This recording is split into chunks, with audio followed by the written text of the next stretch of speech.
আল্লাহ আল্লাহ, 2 দিন হয় আমি নতুন জীবনে পদার্পণ করছি। আল্লাহ,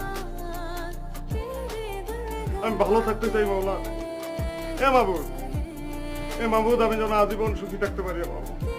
মাহবুব, আমার বউ যেন আমার মেনে নেয়। মাহবুব, মাহবুব, আমি যেন চিরদিন আমার বউর কথা শুনে চলতে পারি, তার মন জোগায় চলতে পারি। মাহবুব, আমরা যেন আজীবন সুখী থাকি। মাহবুব, আল্লাহ, মাহবুব, আমরা কোনোদিন যেন কারো অবাধ্য না হই। মাহবুব, মাহবুব, আমরা যেন পরস্পর সুখে থাকি। মাহবুব, মাহবুব, আমি মারা গেলে যেন সেও একই সঙ্গে মারা যায়, আমরা যেন একসঙ্গে মারা যাই। মাহবুব, তারে যেন আমি থাকতে পারবো না, আমার যারা থাকতে পারবে না। মাহবুব, মাহবুব, তুমি আমার মোনাজাত কবুল করো।